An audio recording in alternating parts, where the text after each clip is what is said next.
ان الحجاج عذاب اللہ، حجاج جو ہے یہ اللہ تعالیٰ کا عذاب ہے. ما جاء الحجاج الا بذنوبنا، حجاج ہمارے گناہوں کی وجہ سے ہم پر مسلط کیا گیا ہے.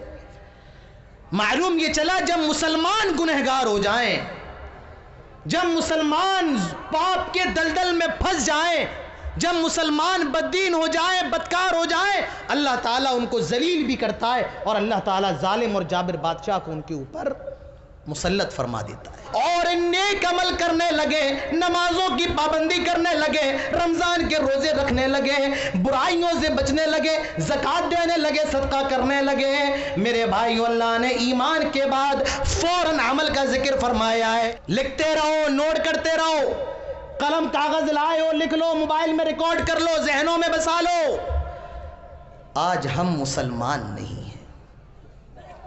آج ہم اور آپ دنیا کے پیچھے بھاگ رہے ہیں. دنیا صبح ہو رہی ہے، دنیا شام ہو رہی ہے. دنیا، یہ دنیا کیا ہے؟ قرآن اٹھاؤ. اللہ تعالیٰ فرماتا ہے کل نفس ذائقۃ الموت وانما توفون اجورکم یوم القیامہ فمن زحزح عن النار وادخل الجنة فقد فاز وما الحیاۃ الدنیا الا متاع الغرور. ہر نفس کو موت کا مزہ چکھنا ہے. وَإِنَّكَ لَعَلَىٰ خُلُقٍ عَظِيمٍ، نبی اکرم کے اخلاق اس کائنات کے اندر سب سے عظیم ہے. آج اس نبی کے ماننے والوں کے اخلاق اس کائنات کے اندر سب سے خراب. ہندو کہتے تھے یہ زمین ہندوؤں کی ہے، اور مسلمان کہتے تھے کہ یہ زمین مسلمانوں کی ہے. نہ ہندوؤں کے پاس کوئی ثبوت، نہ مسلمانوں کے پاس. ہندوؤں سے پوچھا کیا تمہاری نظروں میں کوئی ایسا ہے جو اس زمین کے بارے میں گواہی دے، تم اس کی گواہی مان لو؟ کہا ہاں، ایک مسلمان ہے، بزرگ ہیں، اور ہمیں ان پر بڑا بھروسہ ہے، وہ بڑے سچے ہیں، اور وہ اس زمین کے بارے میں جو بھی گواہی دیں گے ہم ان کی گواہی کو ماننے کے لیے تیار ہو جائیں گے. فیصلے کا دن آیا، جج نے اس مسلم بزرگ کو بلایا. ہندو بھی آ گئے، مسلمان بھی آ گئے. جج نے کہا بزرگ یہ بتائیں، یہ جو زمین ہے جس کے بارے میں ہندو کہتے یہ ہماری ہے، مسلمان کہتے یہ ہماری ہے، یہ بتائیں کہ حقیقت میں یہ زمین کس کی ہے؟ وہ مسلمان بزرگ کہتا ہے جج صاحب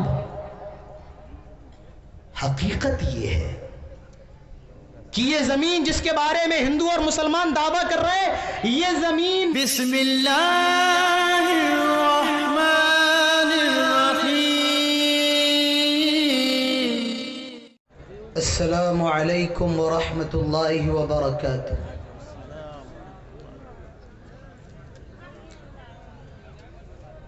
الحمد للہ نحمده ونستعینه ونستغفره ونعوذ باللہ من شرور انفسنا ومن سیئات اعمالنا من يهده الله فلا مضل له ومن يضلل فلا هادي له وأشهد أن لا إله إلا الله وحده لا شريك له وأشهد أن محمدا عبده ورسوله. أما بعد فإن خير الحديث كتاب الله وخير الهدي هدي محمد صلى الله عليه وسلم وشر الأمور محدثاتها وكل محدثة بدعة وكل بدعة ضلالة وكل ضلالة في النار. قال الله تبارك وتعالى في كلامه المجيد والفرقان الحميد اعوذ باللہ من الشیطان الرجیم بسم اللہ الرحمن الرحیم وما اصابکم من مصیبت فبما کسبت ایدیکم ویعفو عن کثیر رب اشرح لی صدری ویسر لی امری واحلل عقدة من لسانی یفقهوا قولی رب زدنی علما اللہم رب زدنی علما آمین۔ اس پروگرام کی صدارت فرما رہے صدر اجلاس، اس پروگرام کی نظامت سنبھالے ہوئے فضیلت الشیخ معین الحق فیاضی صاحب، اسٹیج پر موجود قابل عزت اور احترام معزز علماء کرام، جھارکھنڈ کے مختلف علاقوں سے تشریف فرما سامعین حضرات، بزرگان قوم و ملت، ہم عمر نوجوان دوستوں، پردہ نشین پیاری ماؤں اور بہنوں اور پیارے بچوں،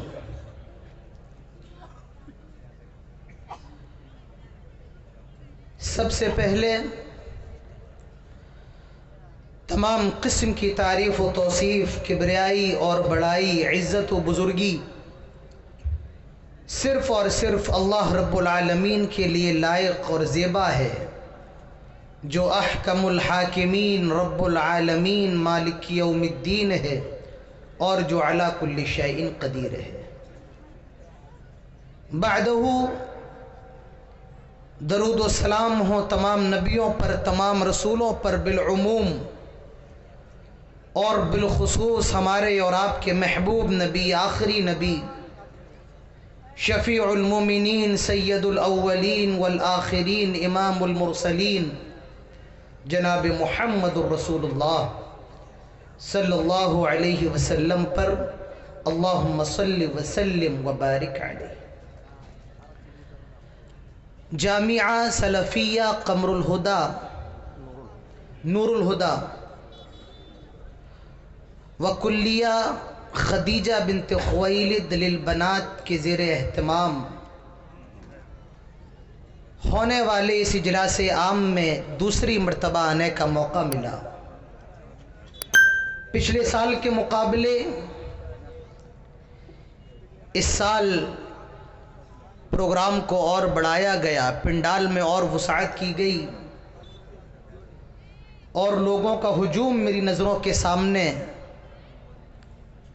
اتنی بڑی تعداد موجود ہے۔ اللہ سے دعا کر لیتے ہیں کہ الہ العالمین جو بھی اس پروگرام کے اندر حاضر ہوں، اللہ تو ہم سب کی حاضری کو قبول فرما لے۔ اس پروگرام کے جو منعقدین ہیں، اللہ ان کی کوششوں کو، ان کی کاوشوں کو قبول فرما لے، اور ہم سب کو تمام باتوں پر عمل کرنے کی توفیق نصیب فرما لے، آمین۔ مجھے جس موضوع پر 40 منٹ آپ کے سامنے بولنا ہے، وہ موضوع بہت اہم ہے، اور وہ ہے زوال امت کے اسباب اور علاج۔ میں آپ کے سامنے قرآن کی ایک آیت پڑھنا چاہتا ہوں، سورہ شورى کی آیت نمبر 30 کی تلاوت میں آپ کے سامنے کرنا چاہتا ہوں کہ امت پر زوال کیوں آ رہا ہے۔ قرآن اٹھائیے، اللہ تعالیٰ فرماتا ہے وَمَا أَصَابَكُم مِّن مُّصِيبَةٍ فَبِمَا كَسَبَتْ أَيْدِيكُمْ وَيَعْفُو عَن كَثِيرٍ۔ تم پر جو بھی مصیبتیں آتی ہیں، تم پر جو بھی پریشانیاں آتی ہیں، بِمَا كَسَبَتْ أَيْدِيكُمْ، یہ تمہارے ہاتھوں کی کمائی ہوتی ہے، یہ تمہارے گناہوں کا نتیجہ ہوتا ہے، یہ تمہارے پاپوں کا نتیجہ ہوتا ہے۔ وَيَعْفُو عَنْ كَثِيرٍ. اور یہ بھی یاد رکھو کہ ہر گناہ پر اللہ تعالیٰ تمہاری پکڑ نہیں فرماتا ہے، بہت سے گناہوں کو اللہ تعالیٰ معاف فرما دیتا ہے.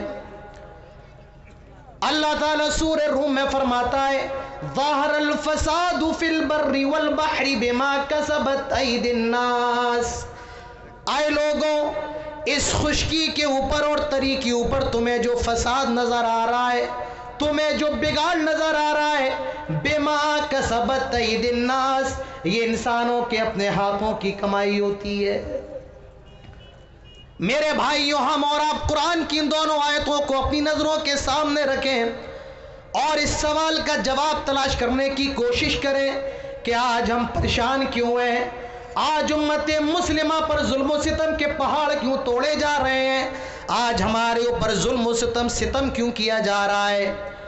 حجاج ابن یوسف کو کون نہیں جانتا ہے، اپنے وقت کا بہت بڑا ظالم اور جابر بادشاہ ہے. لوگ آئے اور حسن بصری سے حجاج ابن یوسف کی شکایت کرنے لگے. حسن بصری اپنے وقت کے بہت بڑے امام ہیں. حسن بصری سے حجاج بن یوسف کی شکایت کرنے لگے. میرے بھائیوں، حسن بصری نے اس موقع پر کیا جواب دیا تھا، اپنے کانوں کو کھول کر کے سنو. حسن بصری نے کہا تھا اے حجاج ابن یوسف کی شکایت لے کر کے آنے والوں، اے حجاج ابن یوسف کو برا بھلا کہنے والوں، سن لو، ما ان الحجاج عذاب اللہ، حجاج جو ہے یہ اللہ تعالیٰ کا عذاب ہے. ما جاء الحجاج الا بذنوبنا، حجاج ہمارے گناہوں کی وجہ سے ہم پر مسلط کیا گیا ہے. معلوم یہ چلا جب مسلمان گنہگار ہو جائیں، جب مسلمان پاپ کے دلدل میں پھنس جائیں، جب مسلمان بددین ہو جائیں، بدکار ہو جائیں، اللہ تعالیٰ ان کو ذلیل بھی کرتا ہے اور اللہ تعالیٰ ظالم اور جابر بادشاہ کو ان کے اوپر مسلط فرما دیتا ہے. میرے بھائیوں، آج ہم ذلیل کیوں ہیں، آج امت مسلمہ پریشان کیوں ہے، میں اس کا چند اسباب آپ کے سامنے رکھنے کی کوشش کروں گا. اسباب بہت زیادہ ہیں لیکن وقت زیادہ نہیں ہے. جتنا وقت ہے اور جتنے اسباب ہو سکتے ہیں میں رکھنے کی کوشش کروں گا، اور ان اسباب کا الٹا اس کا علاج ہوگا. آج امت مسلمہ پریشان کیوں ہے، اس کی سب سے پہلی وجہ، سب سے پہلا سبب یہ ہے کہ آج ہم شرک کے دلدل میں پھنسے ہوئے ہیں. آج عقیدے کے معاملے میں ہم اور آپ بہت کمزور ہیں. آج دنیا کے اندر اتنے مسلمان ہیں، 90% مسلمان، یہ حقیقت میں آپ کو بتا رہا ہوں، 90% مسلمان ایسے ہیں میرے بھائیوں جو شرک میں مبتلا ہے. آج عقیدے کا بگاڑ ہمارے سماج کا سب سے بڑا بگاڑ ہے. حضرت لقمان اپنے بیٹے کو نصیحت کر رہے ہیں، کیا کہہ رہے ہیں، یا بنی لا تشرک باللہ ان الشرک لظلم عظیم. آئے میرے بیٹے، اللہ کے ساتھ شرک نہ کرنا، کیونکہ شرک سب سے بڑا گناہ ہے، شرک سب سے بڑا ظلم ہے. اللہ تعالیٰ فرماتا ہے ان اللہ لا یغفر ان یشرک بہ ویغفر ما دون ذلک لمن یشاء. اللہ تعالیٰ تمہاری نمازوں کو معاف کر سکتا ہے، تم نے اگر رمضان کے روزے نہیں رکھے ہیں اللہ تعالیٰ اس کو بھی معاف کر سکتا ہے، تمہارے بہت سے گناہوں کو معاف کر سکتا ہے، لیکن خبردار خبردار، اگر دنیا میں شرک کر کے گئے ہو اور تم نے توبہ نہیں کی ہے تو یاد رکھو میرے بھائیوں اللہ تعالیٰ معاف نہیں کرے گا.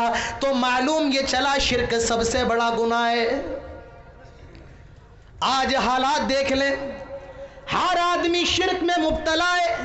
میرے بھائیوں اپنے عقیدوں کی اصلاح کرو، اور صرف اپنے عقیدوں کی اصلاح نہ کرو، اپنے بچوں کے عقیدوں کی اصلاح کرو. شام میں آتے ہو، اپنے بچوں کے ساتھ کھانا کھاتے ہو، اپنے بچوں کے ساتھ بیٹھتے ہو، ہنستے ہو، بولتے ہو، مسکراتے ہو، اپنے بچوں کو توحید کا بھی سبق دے دیا کرو. آئے میرے بیٹے، کتنی بھی بڑی پریشانی ہو، کتنا بھی بڑا مسئلہ ہو، کتنی بھی بڑی آفت ہو، لیکن اللہ کے ساتھ کبھی شرک نہ کرنا، اپنی پیشانی کو اللہ کے علاوہ، اللہ کی بارگاہ کے علاوہ کہیں نہ جھکانا، کسی مندر کے سامنے اپنے ماتھے کو نہ جھکانا، کسی قبر کے سامنے سجدہ نہ کرنا، اپنے بچوں کے عقیدوں کو مضبوط کرو۔ آئے میرے بیٹے، دنیا میں کتنی بھی بڑی بیماری ہو، خبردار تعویذ نہ پہننا، یہ شرک ہے، ہاتھ میں دھاگا نہ باندھنا۔ اللہ کے نبی فرماتے ہیں من علق تمیمتا فقد اشرک، جس نے کوئی دھاگا لٹکایا اس نے شرک کیا۔ میرے بھائیوں، اپنے بچوں کے عقیدوں کو مضبوط کرو، ان کے عقیدوں کی اصلاح کرو، انہیں بتاؤ آئے میرے بیٹے رزق دینے والا، کھلانے والا، پلانے والا کون؟ اللہ۔ بیماری سے شفا دینے والا کون؟ اللہ۔ ڈوبتی کشتی کو پار لگانے والا کون؟ اللہ۔ زندگی دینے والا کون؟ اللہ۔ موت دینے والا کون؟ اللہ۔ جو کوئی نہ کر پائے وہ کرنے والا کون؟ اللہ۔ میرے بھائیوں، اپنے بچوں کے عقیدوں کو مضبوط کرو اور اپنے عقیدوں کو بھی مضبوط کرو۔ ہم اور آپ نماز پڑھتے ہیں، نماز کے اندر سورہ فاتحہ بھی پڑھتے ہیں، بیچ میں ایک آیت ہے بڑی پیاری ہے، میں کہتا ہوں اللہ نے انگوٹھی کے اندر نگینے کو لگا دیا، بالکل بیچ میں ہے، 3 آیتیں پہلے 3 آیتیں بعد میں، بالکل بیچ میں یہ آیت ہے ایاک نعبد و ایاک نستعین، آئے اللہ عبادت تیری ہی کرتے ہیں اور مدد تجھ سے ہی مانگتے ہیں۔ اگر اس کا یہ ترجمہ کر دیا جائے آئے اللہ عبادت تیری کرتے ہیں مدد تجھ سے مانگتے ہیں، یہ غلط ہو جائے گا، اور اگر یہ ترجمہ کر دیا جائے آئے اللہ عبادت تیری بھی کرتے ہیں اور مدد تجھ سے بھی مانگتے ہیں، یہی شرک ہوتا ہے۔ توحید اور شرک کا سب سے بڑا جھگڑا کیا ہوتا ہے پتہ ہے آپ کو؟ توحید اور شرک کا سب سے بڑا جھگڑا ہوتا ہے ہی اور بھی کا۔ کس کا؟ ہی اور بھی۔ اللہ کی ہی عبادت ہے یہ توحید ہے، اور اللہ کی بھی عبادت ہے یہ شرک ہے۔ جی ہاں، اللہ کے علاوہ جو کسی اور کو شریک کرے یہ شرک ہے، اور جو اللہ کو نہ مانے وہ کیا ہے؟ کون بتائے گا؟ جو سرے سے اللہ کو ہی نہیں مانتا ہے وہ الہاد ہے۔ وہ کیا ہے؟ وہ الہاد ہے۔ شرک کیا ہے؟ اللہ کے ساتھ غیر اللہ کو شریک کرنا۔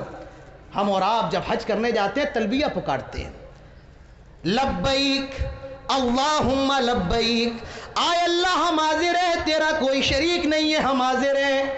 جب کفار مکہ خانہ کعبہ کا طواف کرتے تھے تو وہ بھی ایک تلبیہ پکارتے تھے، اور ان کا تلبیہ بھی اسی سے ملتا جلتا ہوتا تھا، آئے اللہ ہم حاضر ہیں، تیرا کوئی شریک نہیں ہے، لیکن ہاں کچھ شریک ایسے ہیں جن کا بھی تو مالک ہے، وہ اللہ کے ساتھ ساتھ غیر اللہ کو بھی شریک کرتے تھے۔ میرے بھائیوں، یہی شرک ہے۔ آج دنیا کے اندر جو مسلمان پریشان ہے اس کی سب سے بڑی وجہ یہ ہے آج شرک جیسے بڑے گناہ ہمارے اندر پایا جاتا ہے، آج شرک سے جیسا بڑا ظلم ہمارے اندر موجود ہے۔ مسلمان پریشان کیوں ہے؟ زوال امت کا پہلا سبب آج شرک ہمارے اندر ہے، عقیدے مضبوط نہیں ہے۔ دوسرا سبب، میرے بھائیوں میرا وقت بہت مختصر ہے، اسی لیے میں جلدی جلدی اپنے جو شکے میں آپ کے سامنے بیان کر رہا ہوں اس کو بہت مفصل انداز میں تو نہیں لیکن سرسری طور پر اس پر نگاہ ڈالتے ہوئے میں چلا جا رہا ہوں۔ زوال امت کا دوسرا سبب، آج عمل کے میدان میں ہم بہت پیچھے ہیں۔ آج ہماری مسجدوں میں آ جاؤ آپ کو نمازی نظر نہیں آئیں گے۔ ہاں آپ ہم سے بات تو کروا لیں، ہم لل مٹیا کے چوک پر بیٹھ کر بات کریں، سعودی عرب کا بادشاہ یہ کر رہا ہے اور ترکی کا صدر یہ کر رہا ہے، اس میں تو ہم بڑے آگے ہیں، باتیں ہم سے کروا لیں، لیکن مسجد میں آئیں تو کوئی آپ دیکھیں مسجد میں آپ کو نمازی نظر نہیں آئے۔ ابھی NRC آ جائے، CA آ جائے، ہم اور آپ خوب چیخیں گے، چلائیں گے، ابھی نعرے تکبیر لگائیں گے، اللہ اکبر کہیں گے، لیکن ہماری مسجدوں میں آ جاؤ کوئی اللہ اکبر کہہ کر نیت باندھنے کو تیار نہیں۔ عمل کے معاملے میں ہم بہت پیچھے ہیں۔ قرآن مجید کے اندر چھوٹی صورتوں میں ایک صورت ہے اور اس صورت کا نام ہے سورۃ العصر، جس کے بارے میں امام شافعی کا کہنا ہے اگر پورا قرآن نازل نہ ہوتا اور صرف یہی صورت، کون سی صورت بولو؟ سورۃ العصر۔ کون سی صورت؟ سورۃ العصر نازل ہو گئی ہوتی تو یہ بھی انسانوں کی ہدایت کے لیے کافی تھی۔ کیا کہا جا رہا ہے؟ والعصر، قسم ہے زمانے کی، قسم ہے وقت کی، innal insana lafi khusr, سارے انسان بربادی کے اندر، خسارے کے اندر ہیں، الا الذین آمنوا، مگر ہاں جو ایمان لے کر کے آ جائے، وعملوا الصالحات، اور نیک عمل کرنے لگے، نمازوں کی پابندی کرنے لگے، رمضان کے روزے رکھنے لگے، برائیوں سے بچنے لگے، زکوٰۃ دینے لگے، صدقہ کرنے لگے۔ میرے بھائیو، اللہ نے ایمان کے بعد فوراً عمل کا ذکر فرمایا ہے۔ میرے پیارے بھائیوں، آج ہماری زب و حالی اور بدحالی کی دوسری وجہ یہ ہے، آج عمل کے میدان میں ہم بہت زیادہ پیچھے ہیں، اور سب سے بڑا مسئلہ جو یہ ہماری مسجدیں ویران پڑی ہوئی ہیں۔ ہماری مسجدیں بہت خوبصورت ہیں، اس میں ٹائلز بھی لگے ہوئے ہیں، اس میں پتھر بھی لگے ہوئے ہیں۔ آپ میں جو بزرگ ہیں وہ جانتے ہیں، آج سے 30 سال پہلے، 40 سال پہلے ہماری مسجدوں کے اندر موٹر نہیں ہوا کرتا تھا، نل نہیں ہوا کرتا تھا، کنویں سے پانی کھینچنا پڑتا تھا، اور بڑی مشقت کرنے کے بعد وضو بنایا جاتا تھا، پھر نماز ادا کی جاتی تھی۔ آج میرے بھائیوں، مسجدوں میں موٹر بھی لگائے، سمر بھی لگائے، ساری چیزیں ہیں، لیکن اگر کچھ نہیں ہے تو وہ نمازی نہیں ہے۔ شاعر کہتا ہے، مسجد تو بنا دی شب بھر میں ایمان کی حرارت والوں نے، دل اپنا پرانا پاپی ہے، برسوں میں نمازی بن نہ سکا۔ آج ہماری مسجدیں شاندار تو بہت ہیں، لیکن ہماری مسجدیں جاندار نہیں ہیں۔ فجر میں آ جاؤ، نمازی نظر نہیں آ رہے ہیں۔ کہاں سے رات کے 2-2 بجے، رات کے 3-3 بجے یوٹیوب چلانے میں بزی ہیں، فیس بک میں وقت گزاری کر رہے ہیں، شب گزاری کر رہے ہیں، زور تک سو رہے ہیں، عصر میں دوستوں کے ساتھ چائے کے ہوٹلوں پر بیٹھے ہیں، مغرب میں تماشا کر رہے ہیں، اور رات میں عشاء کے وقت پھر موبائل میں بزی ہو گئے۔ نماز پڑھنے کی توفیق نہیں ہے۔ میرے بھائیوں، نمازی کہاں چلے جاتے ہیں؟ جمعہ کا دن آ جانے دو، آ جانے دو، مسجدیں بھر جاتی ہیں، لوگ مسجدوں کے باہر مصلی بچھا کر نماز پڑھتے ہیں۔ کبھی دلی چلے جاؤ، بمبئی چلے جاؤ، روڈ بھر جاتا ہے، لوگ پارکوں میں نماز پڑھ رہے ہیں، کمپنیوں کی چھتوں پر نماز پڑھ رہے ہیں۔ میں حیران ہوں، اتنے مسلمان کہاں سے آ جاتے ہیں؟ جمعے کا دن آتا ہے، مسلمان آپ کو بہت نظر آتے ہیں، لیکن جمعے کی نماز کے بعد نہ جانے یہ کون سی فلائٹ میں سوار ہو جاتے ہیں جو جمعے کے دن پھر ان کو آ کر کے چھوڑ دیتی ہے، نہ جانے زمین کھا جاتی ہے، آسمان نکل جاتا ہے۔ میرے بھائیوں، عمل کے معاملے میں کوتاہی ہے، آج عمل کے معاملے میں پیچھے ہیں، اور شکوہ یہ کر رہے ہیں، اللہ تعالیٰ اپنی نصرت اور اپنی مدد نازل کیوں نہیں کرتا ہے؟ میرے بھائیوں، زوال امت کا دوسرا سبب یہ ہے، آج بدعمال ہے، عمل کا معاملہ ہمارا بہت خراب ہے۔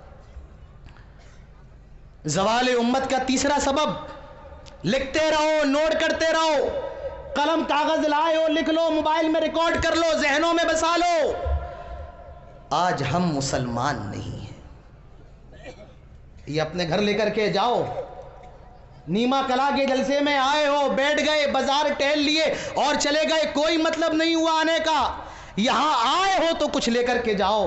تیسرا سبب میرے بھائیوں، آج ہم مسلمان نہیں ہیں۔ آپ کہیں گے مسلمان؟ ہاں، ہم گوشت کھانے کے مسلمان تو ہو سکتے ہیں، ہم اور آپ، ہمارے نام مسلمانوں کے نام پر ہو سکتے ہیں، لیکن حقیقی معنی میں ہم مسلمان نہیں ہیں۔ اسلام کے اندر آ جاؤ۔ حضرت عمر فاروق کہا کرتے تھے، کیا نحن قوم اعزنا اللہ بالاسلام، ہم دنیا کے اندر سب سے زیادہ ذلیل قوم تھے، ہمیں لوگ سب سے زیادہ گرا ہوا سمجھتے تھے، اعزنا اللہ بالاسلام، اسلام کے ذریعے اللہ نے ہمیں عزت سے نوازا ہے۔ حضرت عمر فرماتے ہیں، جو آدمی اسلام کے علاوہ کہیں اور سے عزت حاصل کرنے کی کوشش کرے گا، اللہ تعالیٰ اس کو ذلیل کر دے گا، اللہ تعالیٰ اس کو رسوا کر دے گا، اللہ تعالیٰ اس کو برباد کر دے گا۔ میرے بھائیوں، غور کرو، کیا آج ہم مسلمان ہیں؟ کیا آج ہم اسلام کے ماننے والے ہیں؟ اسلام تو مطالبہ کر رہا ہے، ادخلوا فی السلم کافہ، پورے کے پورے اسلام میں داخل ہو جاؤ، تؤمنون ببعض وتکفرون ببعض، جس میں جو اچھا لگا اس کو مان لیا اور جو اچھا نہ لگا اس کو چھوڑ دیا۔ شادیوں میں دیکھ لو کہ اسلام نظر آ رہا ہے، ہمارے گھروں میں چلے آؤ کہ اسلام نظر آ رہا ہے۔ نہیں نہیں میرے بھائیوں، یہ اسلام نہیں ہے، اور آپ حقیقی معنی میں مسلمان نہیں ہے۔ اسلام کی طرف لوٹاؤ، مسلمان بن جاؤ۔ آج مسلمانوں کا کیا حال ہے؟ آج یہ بیچارہ ہولی کھیل رہا ہے، جی ہاں بھی ہولی گئی ہے، جن کا تہوار ہے وہ کھیلے، ان سے کوئی اعتراض نہیں ہے، لیکن آج مسلمان ہولی کھیل رہا ہے، اللہ اور اس کے رسول کو ماننے والا ہولی کھیل رہا ہے۔ دیوالی آئے تو یہ پٹاخے بھی پھوڑ رہا ہے، میری کرسمس بھی کہہ رہا ہے، ہیپی کرسمس بھی کہہ رہا ہے۔ یہ آج مسلمانوں کا حال ہے۔ آپ نے دیکھا ہوگا ہولی پر کتنے لوگ اسٹیٹس لگا کر کے ہولی کی مبارکباد دے رہے ہیں۔ میں مسلمانوں کی بات کر رہا ہوں۔ اور دیکھیے ہیپی برتھ ڈے منایا جا رہا ہے، سالگرہ منائی جا رہی ہے، کیک کاٹا جا رہا ہے۔ پہلے یہ آفت صرف شہروں کے اندر تھی، اب گاؤں کے اندر بھی جنم لے چکی ہے۔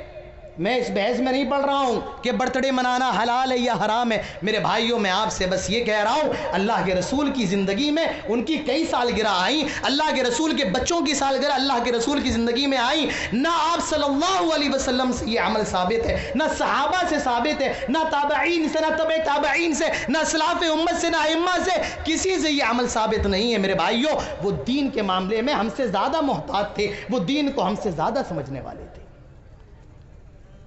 آج حقیقی معنی میں ہمارے اندر اسلام نہیں ہے۔ میرے بھائیوں، اسلام کے اندر آ جاؤ، پورے کے پورے صبغۃ اللہ ومن احسن من اللہ صبغہ، اللہ کے رنگ میں رنگ جاؤ، اور اللہ کے رنگ سے بہتر کس کا رنگ ہے؟ اللہ کے رنگ سے بہتر کون سا رنگ ہے؟ تو تیسری وجہ، تیسری ہے یہ، تیسری وجہ کیا ہے؟ آج ہم مسلمان نہیں ہیں، اسلام کی طرف آنا ہوگا۔ زوال امت کی چوتھی وجہ، چوتھا سبب میرے بھائیوں، آج ہم اور آپ دنیا کے پیچھے بھاگ رہے ہیں۔ دنیا صبح ہو رہی ہے، دنیا شام ہو رہی ہے، دنیا، یہ دنیا کیا ہے؟ قرآن اٹھاؤ، اللہ تعالیٰ فرماتا ہے کل نفس ذائقۃ الموت وانما توفون اجورکم یوم القیامہ فمن زحزح عن النار وادخل الجنة فقد فاز وما الحیاۃ الدنیا الا متاع الغرور۔ ہر نفس کو موت کا مزہ چکھنا ہے، اور پھر قیامت کے میدان میں تم سب کو جمع کیا جائے گا تاکہ تمہارے اعمال کا بدلہ دے دیا جائے۔ فمن زحزح عن النار، جو جہنم سے بچا لیا جائے، وادخل الجنہ، اور جنت میں داخل کر دیا جائے، فقد فاز، یہی کامیابی ہے۔ وما الحیاۃ الدنیا الا متاع الغرور۔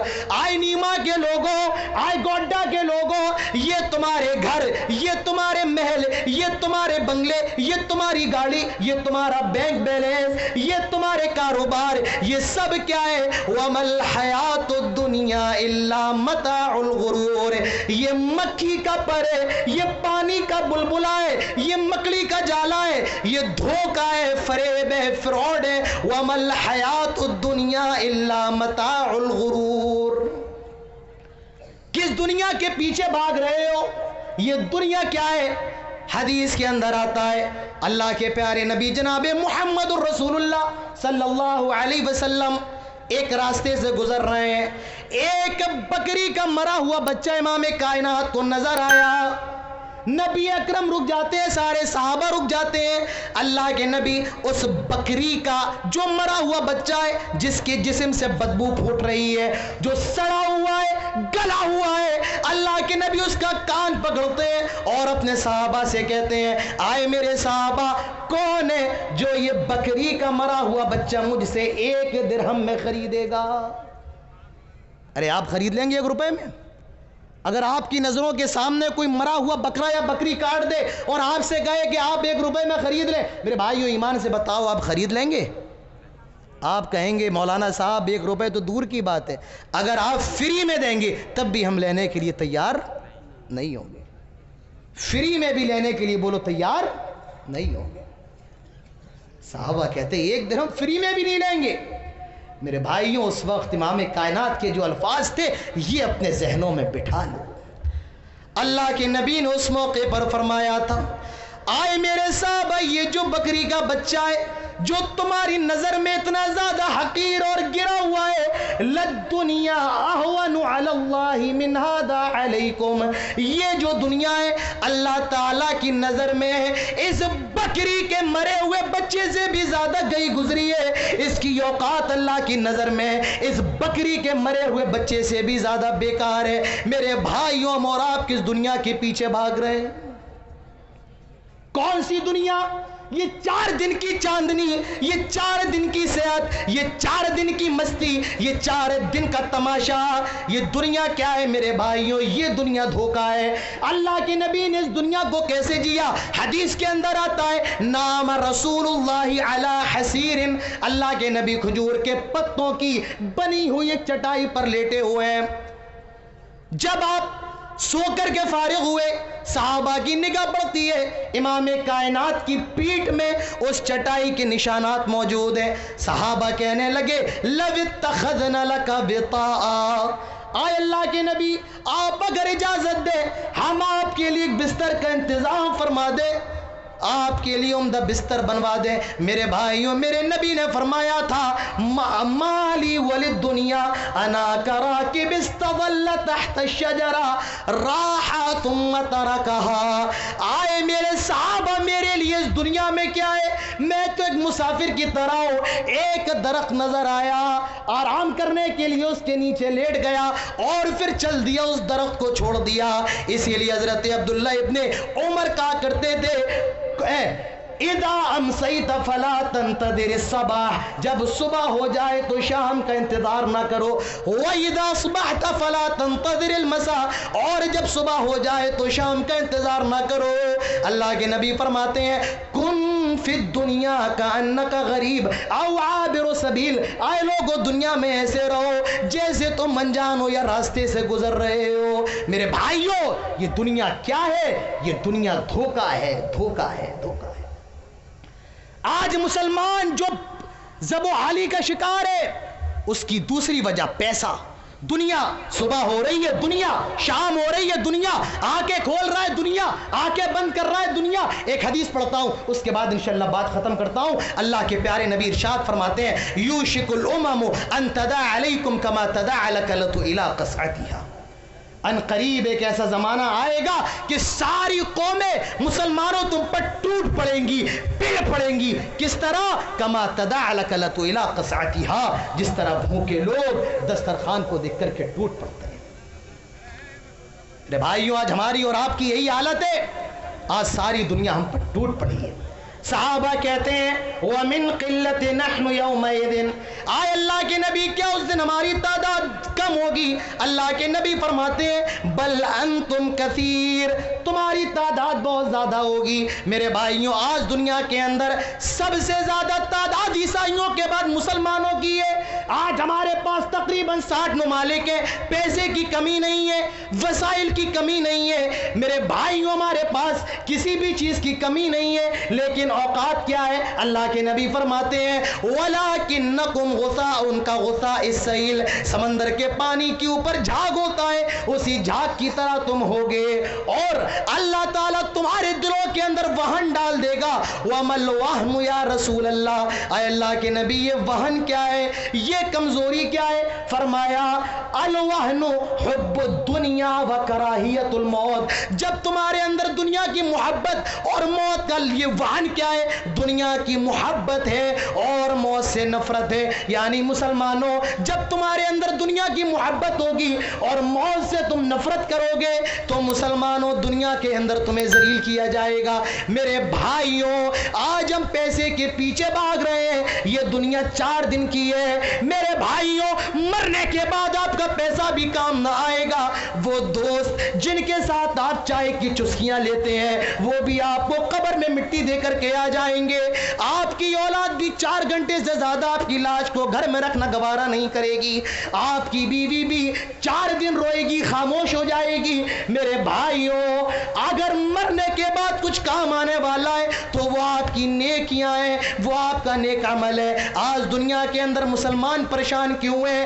چوتھی وجہ یہ ہے میرے بھائیوں، دنیا کے دلدادہ ہو گئے ہیں، دنیا کی محبت میں شرابور ہو چکے ہیں۔ اور پانچویں وجہ انشاءاللہ اس کے بعد بات ختم کرتے ہیں. آج میرے بھائیوں مسلمان، آج ہمارے اخلاق کو دیکھ لیا جائے میرے بھائیوں، آج دنیا کے اندر مسلمانوں کے اخلاق سب سے زیادہ خراب. ارے وہ کیا ہے؟ ایک ایسا وہ چیز ہے، وہ اڑ رہی ہے، سارے لوگ اسی میں دیکھ رہے ہیں. میرے بھائیوں مجلسوں میں بیٹھنے کا طریقہ سیکھو. آج ہمارے اور آپ کے اخلاق بہت خراب ہے. زبان پر گالی، جب چاہا جس کو چاہا جہاں چاہا گالی دے دی، جس کی بہن کی عزت کو چاہا نیلام کر دیا، جس کی بیٹی کی عزت کو چاہا اچھال دیا. میرے بھائیوں ہم اس نبی کے ماننے والے ہیں جس کے بارے میں اللہ تعالیٰ فرماتا ہے وَإِنَّكَ لَعَلَىٰ خُلُقٍ عَظِيمٍ. نبی اکرم کے اخلاق اس کائنات کے اندر سب سے عظیم ہے. آج اس نبی کے ماننے والوں کے اخلاق اس کائنات کے اندر سب سے خراب. آج سب سے بد اخلاق مسلمان. نہیں میرے بھائیوں، اپنے اخلاق کو اچھا کرو. ایک واقعہ میں آپ کو سناتا ہوں اور انشاءاللہ اس کے بعد بات ختم کرتا ہوں. اپنے اخلاق اچھے کرو. ہمارے اتر پردیش کے اندر ایک جگہ ہے سہارنپور، اس کے اندر ایک گاؤں ہے، اس گاؤں کا نام ہے کاندیلا. مولانا علی میاں ندوی اپنی کتاب کے اندر یہ واقعہ لکھتے ہیں کہ کاندیلا کے اندر ایک زمین تھی. ہندو کہتے تھے یہ زمین مسلمانوں کی ہے، اور یہ ہندو کہتے تھے یہ زمین ہندوؤں کی ہے، اور مسلمان کہتے تھے کہ یہ زمین مسلمانوں کی ہے. نہ ہندوؤں کے پاس کوئی ثبوت، نہ مسلمانوں کے پاس. جج بڑا پریشان، انگریزوں کی حکومت تھی. اس نے مسلمانوں کو بلایا اور کہا کیا تمہاری نظروں میں کوئی ایسا شخص ہے جو اس زمین کے بارے میں گواہی دے اور تم اس کی گواہی کو مان لو؟ کہا نہیں، ہماری نظروں میں کوئی شخص نہیں ہے. ہندوؤں سے پوچھا کیا تمہاری نظروں میں کوئی ایسا ہے جو اس زمین کے بارے میں گواہی دے، تم اس کی گواہی مان لو؟ کہا ہاں، ایک مسلمان ہے، بزرگ ہیں، اور ہمیں ان پر بڑا بھروسہ ہے، وہ بڑے سچے ہیں، اور وہ اس زمین کے بارے میں جو بھی گواہی دیں گے ہم ان کی گواہی کو ماننے کے لیے تیار ہو جائیں گے. فیصلے کا دن آیا. جج نے اس مسلم بزرگ کو بلایا. ہندو بھی آ گئے، مسلمان بھی آ گئے. جج نے کہا بزرگ یہ بتائیں، یہ جو زمین ہے جس کے بارے میں ہندو کہتے یہ ہماری ہے، مسلمان کہتے یہ ہماری ہے، یہ بتائیں کہ حقیقت میں یہ زمین کس کی ہے؟ وہ مسلمان بزرگ کہتا ہے جج صاحب حقیقت یہ ہے کہ یہ زمین جس کے بارے میں ہندو اور مسلمان دعویٰ کر رہے ہیں یہ زمین مسلمانوں کی نہیں ہے، یہ زمین ہندوؤں کی ہے. یہ زمین ہندوؤں کی ہے، مسلمانوں کی نہیں ہے. جج نے ہندوؤں کے حق میں فیصلہ کر دیا. ہندو سوچتے ہیں کہ یہ مسلمان تھا، اگر جھوٹ بول دیتا تو اس کا کیا چلا جاتا، زمین تو مسلمانوں کے حق میں آ جاتی، لیکن اس نے سچ کا ساتھ دیا ہے. ایسا اثر اس سچائی نے ان کے دلوں پر کیا کہ وہ پورا کاندیلا میرے بھائیوں مسلمان ہو گیا. اس عدالت کے اندر مسلمان ہار گئے لیکن اسلام جیت گیا. اس ایک بزرگ کے اخلاق کی وجہ سے. میرے بھائیوں اپنے اخلاق اچھے کرو، غیر مسلم آپ سے متاثر ہوگا. اللہ تعالی ہم سب کو تمام باتوں پر عمل کرنے کی توفیق نصیب فرمائے. میرا جی چاہتا تھا کہ میں اور بولوں، اور کافی شکیں اس موضوع کی باقی ہیں، لیکن اب وقت مجھے اجازت نہیں دیتا ہے. انشاءاللہ کل آپ کے سامنے اور زیادہ بولا جائے گا. اللہ تعالی ہم جتنی بھی باتیں ہوئی ہیں ہم سب کو اس پر عمل کرنے کی توفیق نصیب فرمائے. اللہ تعالی ہم سب کی حاضری کو قبول فرمائے، اور جتنے ذمہ داران ہیں اللہ تعالی ان کی کوششوں کو قبول فرمائے. آمین. اقول قولی هذا واستغفر الله لي ولكم ولسائر المسلمين وما توفيقي الا بالله وما علينا الا البلاغ واخر دعوانا الحمد لله رب العالمين والسلام عليكم ورحمه الله وبركاته. عداوت مجھ سے کیوں اتنی، میں تو قرآن کا داعی ہوں، رسول اللہ کا وارث، صحابہ کا سپاہی ہوں.